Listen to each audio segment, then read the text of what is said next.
E peregrinos, não somos mais estrangeiros, irmãos, não somos mais peregrinos, fomos agora colocados na família, somos agora chamados de povo, somos agora chamados de cidadãos dos santos, concidadãos dos santos, somos agora chamados da família de Deus. Estão entendendo? Amém? Então houve uma junção, gentios e judeus, em Cristo Jesus. E em Cristo Jesus, irmãos, a igreja, que é o Carral de Deus do Velho Testamento, que é a Assembleia Divina, Assembleia de Deus na Velha Aliança, encontra-se com a coluna e baluarte da verdade, e os dois formam um só povo, que é o povo de Deus, a igreja do Deus vivo, que é simplesmente formada por quem? Os eleitos em Cristo Jesus, antes da fundação do mundo. Quem são os eleitos? O povo de Deus. Você vai ver isso na visão de Pedro, e aqui é uma coisa simplesmente espetacular. Se tem uma pessoa, irmãos, na Bíblia dos apóstolos, que não tinha mínima condição de falar sobre isso, era Pedro. E Deus usou Pedro. Nem Paulo fala da visão da eclésia como Pedro fala. Isso é um milagre, porque Pedro é parecido com Jonas. Quando você olha para Pedro, você vê Jonas. Pedro, ele não queria os gentios envolvidos, de forma nenhuma. Houve uma luta de braço em Atos, para ele comer, matar e comer. Uma luta de braço, tentando dizer não para Deus, não para o Espírito Santo, né? Como se ele pudesse. Aí houve uma insistência do Senhor, e então ele acredita na entrada dos gentios, e de Pedro, irmão, saem as pérolas do que a igreja é mais preciosa. De Pedro, pegando de parte da nossa matéria em cima do que Pedro falou sobre a igreja do Deus vivo. Amém? Aleluia. Então, eu quero continuar falando sobre isso. Você dá uma apostila aí, tá? Aí na apostila você vai ver o que eu estou falando, tá, irmãos? Na página 3, ó. Lá embaixo tem Efésios 2, 13 a 16, que eu acabei de dizer, né? Na página 3. Essas coisas que eu falei aqui estão justamente em concordância com o que eu acabei de dizer aí. Você vê uma ligação do Novo com o Velho Testamento, eles unidos, né? A teologia bíblica desfaz a aparente suficiência de um em detrimento do outro. Você vê, biblicamente falando, eles não são diferentes no sentido da essência. Tanto que não são, que quando Paulo vai buscar informação, ele busca de onde? Lá. Pedro, quando vai buscar informação, ele busca de onde? Lá. Todos eles buscam informação do Velho Testamento. Entende? Todos eles vão lá atrás. E nós consideramos, irmãos, que existe uma semelhança muito grande entre o Velho Testamento e o Novo Testamento. Reconhecemos que existem diferenças, sim, mas de forma nenhuma as diferenças do Velho Testamento e do Novo Testamento brigam, de forma nenhuma. Elas se completam em Cristo Jesus na cruz do Calvário. Tem tantas passagens no Velho e no Novo Testamento que estão unificadas, e tem passagens no Velho e no Novo Testamento que parece que são distintas e que mostram a distinção. Realmente existem coisas que acontecem só para essa dispensação agora. O Espírito Santo habitando dentro de todo cristão, não estava isso, não funcionava no Velho Testamento. O Espírito Santo habita dentro de todos, né? A terceira pessoa da Trindade. Mas em essência, irmãos, a gente percebe que o povo simplesmente é o mesmo, é o povo de Deus. Aleluia. E esse povo, irmãos, é o povo chamado de igreja, o Carral de Deus, que é a coluna e baluarte da verdade nessa terra. Amém, irmãos? A eclésia de Deus inaugura em si um novo começo, uma nova era dentro de uma continuidade histórica ininterrupta, que une o presente ao passado. Em Cristo, o presente e o passado se unificam. ambos sob o soberano governo de Deus. Os eleitos de Deus no passado, patriarcas, profetas menores, profetas maiores, fazem parte hoje da mesma e única igreja que nós fazemos parte, que é a igreja do Deus vivo, a eclésia de Deus, formada pelos eleitos de Deus em Cristo Jesus. Amém, eleitos? Amém. Louvado seja Deus. Deixa eu ver mais alguma coisa importante para passar para vocês sobre esse carral. Vou ler aqui para você entender um pouco melhor essa relação do carral. Preste bastante atenção, aí tem a página 4 e 5. Cabe lembrar que o termo hebraico por excelência, designativo do encontro de Deus com o seu povo, Israel, é carral. Ou de maneira ainda mais significativa, carral Yavé, significa congregação do Senhor. Este é o termo específico mediante o qual se estabelece a relação íntima e harmoniosa entre o povo eleito de Deus, Israel do Antigo Testamento, e o povo eleito de Deus, Israel do Novo Testamento, que é a igreja do Deus vivo, constituída por todos quantos foram regenerados, não de semente corruptível, mas de semente incorruptível, mediante a palavra de Deus, a qual vive e é permanente, como Pedro fala, 1 Pedro 1, versículo 23. Nós falamos para vocês sobre a Septuaginta, né? Que o carral hebraico, agora é o termo grego eclésia, eles foram traduzidos, foi traduzido por eclésia, mostrando que é a igreja. Então, os eventos de grande importância na história de Israel são descritos no contexto de ser ele o carral Yavé, a congregação do Senhor, a assembleia solene. Então, os grandes eventos, quando ia falar de Israel, ele usava a expressão carral Yavé, que é a assembleia solene, de um povo que se coloca na presença majestosa do mesmo Deus que o libertou da escravidão do Egito, para prestar-lhe seu louvor e serviço. Não é sem motivo que o momento em que Deus confere sua santa lei através de Moisés aos pés do Monte Sinai seja reconhecido como sendo o dia da Assembleia. Então, lá quando a lei foi dada, é o dia da Assembleia no povo de Deus, ao pé do Monte Sinai. Então, a relação agora carral e igreja está no pensamento de Pedro, página A5 aí, ó. A relação entre carral e eclésia está no pensamento de Pedro, que é onde nós vamos entrar agora, na cabeça de Pedro, quando Pedro vai expressar a junção desses dois. Parece, irmãos, a priori inusitada a ousadia receber de Pedro, o apóstolo. Como eu disse a você, é inusitado, podia vir de qualquer um, menos de Pedro, né? Porque Pedro parece muito Jonas. O Senhor fala com Jonas para Jonas pregar para Nínive. Jonas quer distância, nem vai, mas o Senhor o leva aí, ele vai, é obrigado a ir. Então, quando você olha para Jonas e olha para Pedro, você vê uma similaridade muito grande.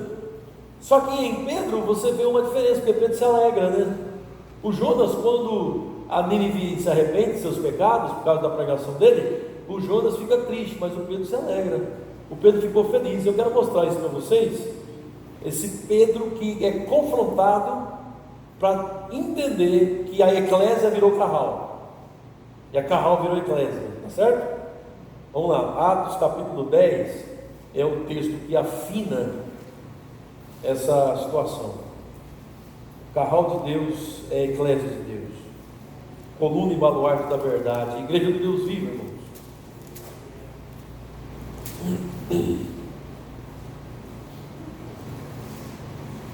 Você vê lá o Pedro em Atos 10, ele recebe uma visão, ele está orando, né? O contexto é esse, está orando, ele recebe uma visão na sua oração,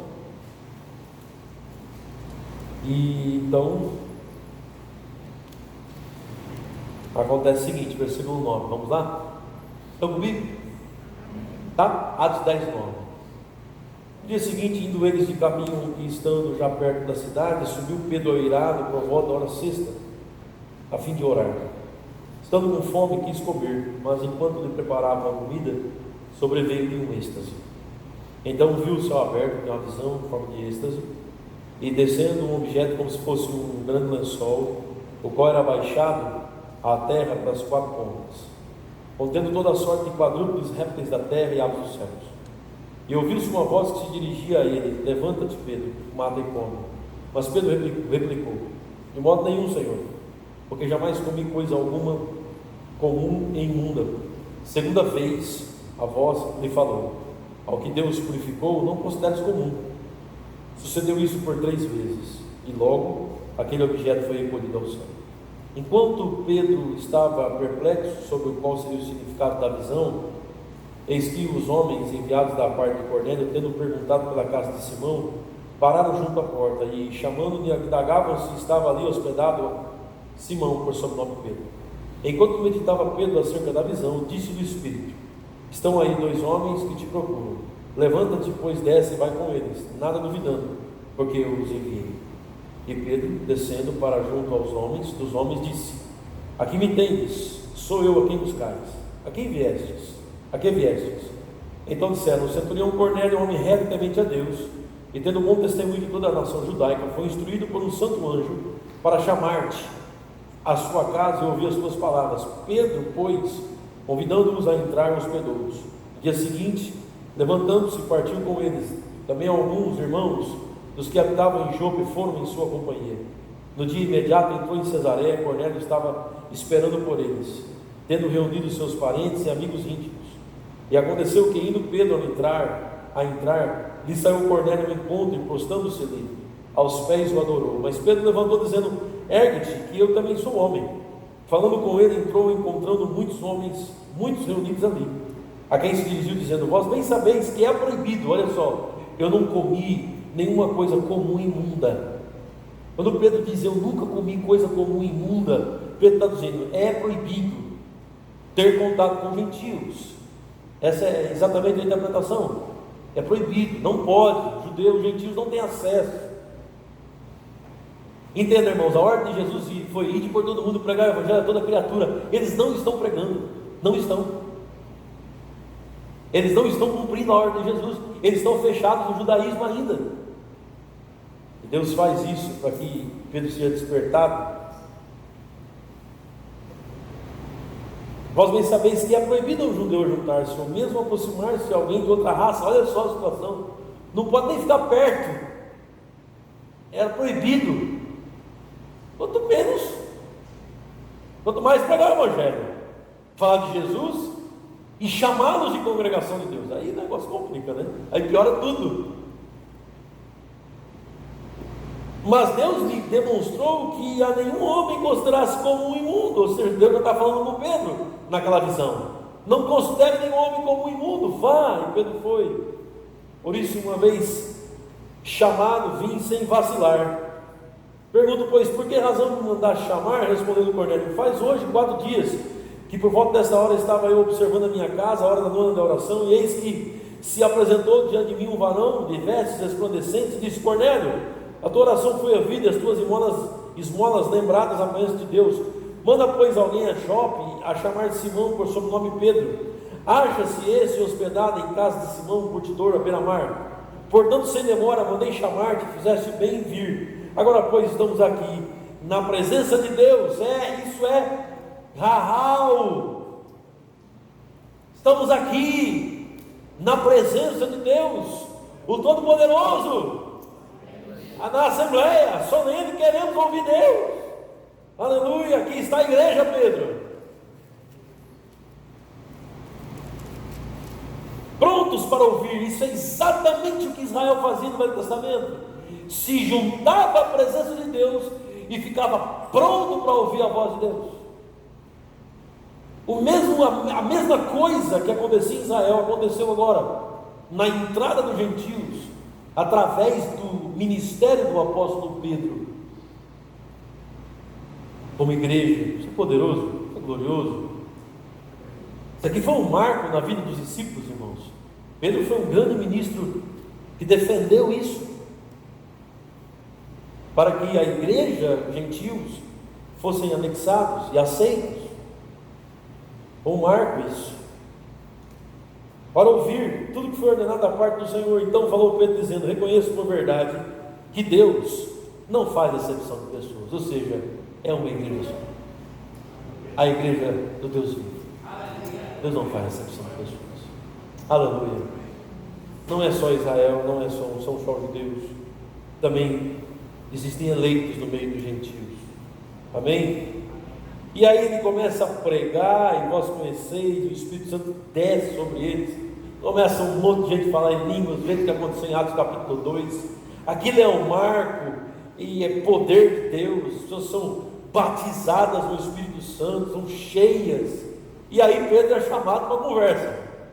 Por quê? Porque ele ficou sabendo, um monte de gente ficou sabendo, que Pedro comeu com gentil, conversou com gentil, foi na casa de gentil, recepcionou gentil em sua casa. Misericórdia, Pedro fez tudo que não podia no judaísmo. Deus está mostrando quem é a igreja, irmãos. Aleluia. E Pedro se levanta na sua defesa, ele fala o episódio que aconteceu, explicando, e ele então dá o veredito.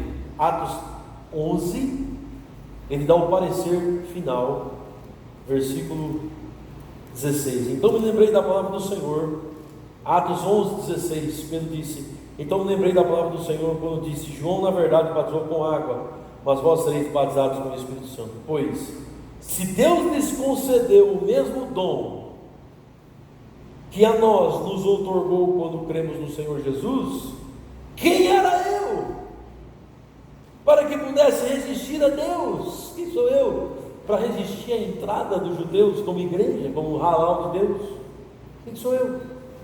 E ouvindo eles estas coisas, apaziguaram-se, glorificavam a Deus, dizendo: logo também aos gentios foi dado por Deus, foi por Deus concedido arrependimento para a vida. A gente sabe que depois a situação não ficou tão confortável assim, porque os judeus, eles eram insistentes e não queriam, porque não queriam que isso acontecesse, muito parecido com Jonas. Mas o veredito foi dado. A igreja de Jesus Cristo, a relação no pensamento de Pedro, entrou na cabeça de Pedro que a eclésia é o halal de Deus. Por que você fala isso, pastor, com tanta assim convicção? Por quê? Porque, irmãos, quando Pedro vai falar quem é a igreja, ele cita 4 elementos do que a igreja é, e os 4 elementos estão no halal de Deus. Pedro não vai atrás de filosofia, não vai atrás de pensamento humano, não vai atrás de conjunturas naturais. Pedro não vai atrás de coisas, de argumentos fracos. Pedro vai atrás da sua única fonte. Qual é? O Velho Testamento. É a única fonte que Pedro tem, ele se apoia. Então Pedro, quando vai falar agora sobre o que realmente é a igreja, a pergunta é: o que é a igreja? Essa é a grande pergunta. Aí Pedro fala baseado nessa revelação que Deus lhe deu. A compreensão, irmãos, de Pedro sobre o que realmente é a igreja mudou radicalmente. A visão de Pedro se abriu, ampliou-se, proporções que jamais Israel tinha vivido. Realmente Pedro começa a acreditar que em Abraão serão benditas todas as famílias da terra. Realmente Pedro começa a acreditar que em Abraão a promessa de Deus desceu sobre todo aquele que crê. E não há distinção entre judeu e entre gentio. Não há distinção. Que em Abraão o carral é a mesma coisa que a eclésia. A visão eclesiológica de Deus, de Pedro, muda. O apóstolo, pela insondável graça divina, foi a graça de Deus que fez isso com ele, chamado para o ministério junto aos crentes da circuncisão. E olha, ele foi chamado para pregar para as da circuncisão, imagina. Mas foi o instrumento que Deus usou para esse grande momento da igreja. É Pedro, irmãos, quem vai inaugurar o ingresso dos gentios e incircuncisos como sendo a eclésia do Deus vivo. É Pedro. Que coisa poderosa. Deus pega um Jonas no Novo Testamento, que tinha aversão a isso, mas Deus gosta de fazer isso. Pega o fraco, faz o fraco forte. Pega o perseguidor e faz o perseguidor mó defensor. Pedro apresenta a sua defesa, a defesa é atendida, e agora começa a consideração objetiva de Pedro a respeito dessa igreja. E Pedro pega e ele definitivamente faz assim, irmãos, definitivamente, Pedro entrelaça, ele une, definitivamente ele entrelaça Carral com a eclésia. Ele entrelaça. Em 1 Pedro capítulo 2, versículo 9, é um entrelaçamento indestrutível da unidade do Carral do Antigo Testamento com a eclésia do Novo Testamento. A indestrutível ligação. E a pergunta é: o que é a igreja, irmãos? O que é a igreja? Página 6. O que é a igreja?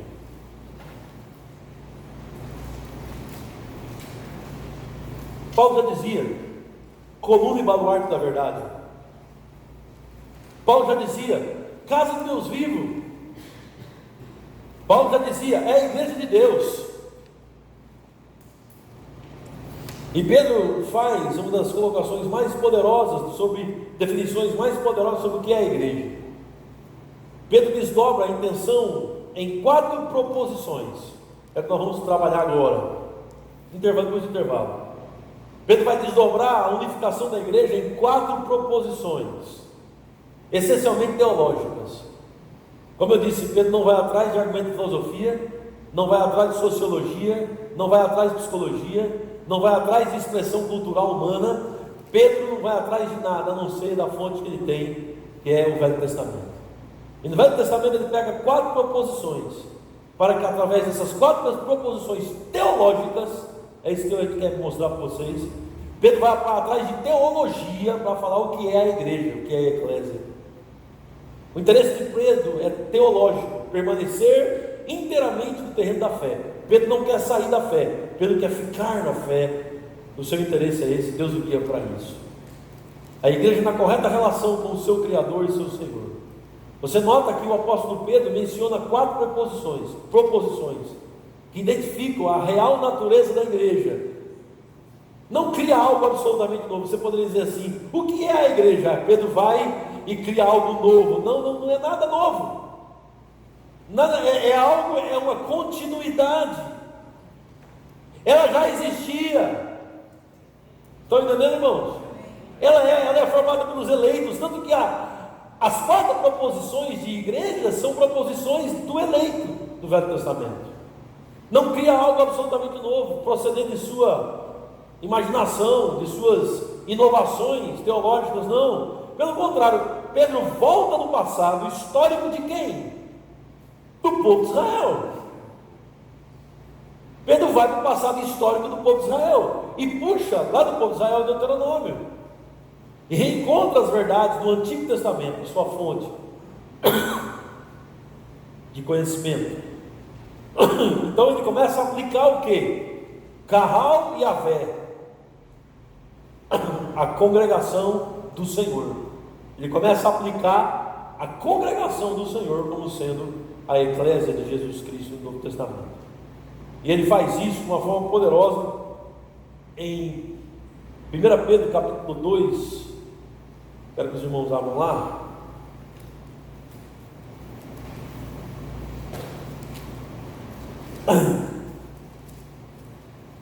Esta é a maior expressão na Bíblia sobre, maior definição bíblica sobre o que realmente é a igreja. 1 Pedro capítulo 2.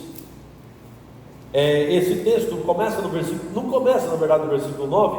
O versículo 9 é a demonstração das 4 proposições.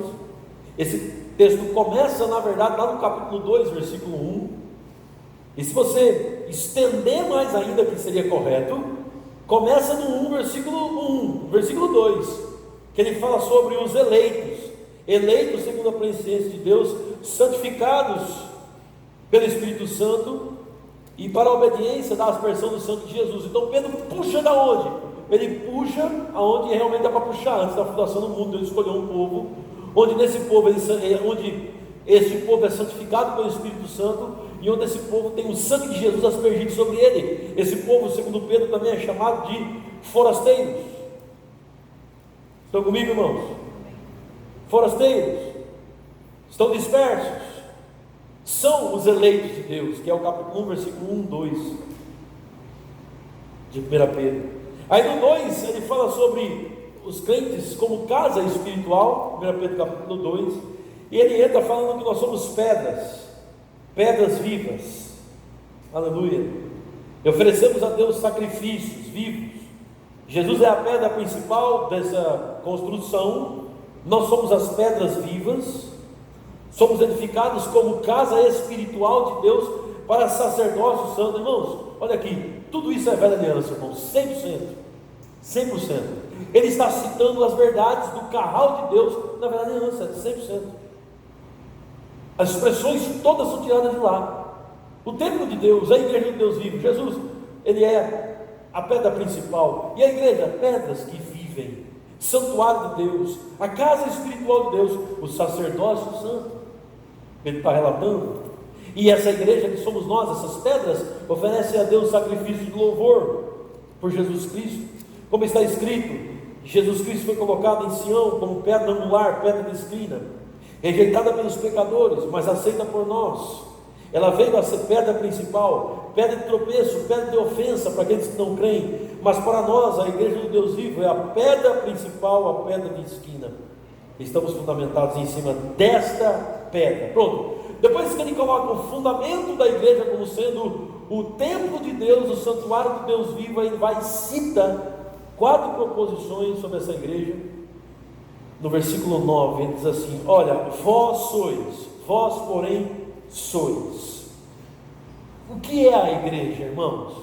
Número 1, raça eleita. Número 2, sacerdócio real. Número 3, nação santa. Número 4, propriedade exclusiva de Deus. São 4 proposições que ele puxa no Velho Testamento, que são uma verdadeira bomba no judaísmo, e definitivamente Pedro entrelaça o carral de Deus com a eclésia. Ele diz: a igreja é isso. Glória a Jesus. E agora nós vamos dar uma por uma, para nós entendermos quem é a igreja, o que é a igreja, uma por uma. A igreja, coluna e baluarte do Deus. Tá bom? Irmãos, vamos comer uma sopinha. Não sei se tem sopa para fazer. Então, mas tem torradinha, comer uma torradinha, tomar um refrigerante, um café. Chegou um cafezinho, alguém traz para mim?